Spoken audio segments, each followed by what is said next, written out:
मनसे अध्यक्ष राज ठाकरे कलाविश्वातील अनेक विषयांवर आपली मतं मांडताना दिसतात. 100व्या नाट्य संमेलनात त्यांनी कलाकारांना प्रोत्साहन द्यायला हजेरी लावली. यावेळी नाटक आणि कलाकारांबद्दल त्यांनी अनेक गोष्टी सांगितल्या. तर नाट्य क्षेत्रात खूप मेहनत असते. टेलिव्हिजन आणि सिनेमा या सगळ्यात नाट्य क्षेत्र हे सगळ्यात कठीण आहे असं त्यांनी म्हटलं.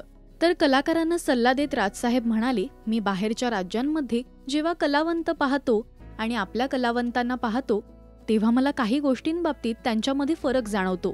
ज्या चुका मला दिसतात मी त्या त्यांच्यासमोर मांडणं आज गरजेचं आहे.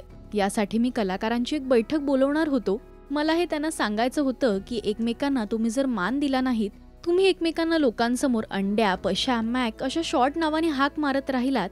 आज मराठी चित्रपटांमध्ये स्टार नाही, कलावंत आहेत पण स्टार नाही. पण तमिळ तेलुगूमध्ये स्टार्स आहेत, महाराष्ट्रामध्ये स्टार्स होते. आजही अनेक कलावंत आहेत ज्यांच्यात ते गुण आहेत.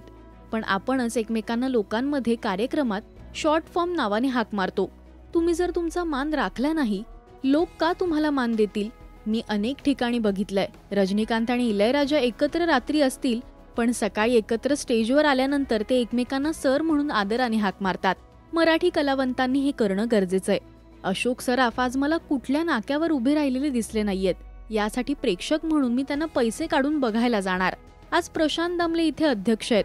4 भिंतींमध्ये मी त्यांना काहीही हाक मारत असेन, पण इथे आल्यानंतर मी त्यांना आदरानेच हाक मारणार.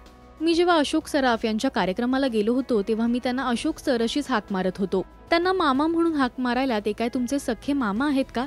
ते खूप मोठा कलावंत आहेत म्हणून त्यांना अशोक सर बोलणं हे खूपच गरजेचं आहे. तुमची जी आपुलकी आहे ती 4 भिंतीत ठेवा. लोकांसमोर मान देणं गरजेचं आहे. तरच या नाट्य क्षेत्राला आणि चित्रपट क्षेत्राला पुढे काहीतरी चांगलं भविष्य आहे. या सगळ्या विषयावर राजसाहेबांनी कलाकारांना खडे बोल सुनावले. तुमचं या सगळ्या प्रकारावर काय म्हणणं आहे हे आम्हाला कमेंट्स मधून नक्की सांगा. मराठी सिनेविश्वातील बातम्या, अपडेट्स आणि गॉसिपसाठी तुम्ही सबस्क्राईब करा राजश्री मराठी.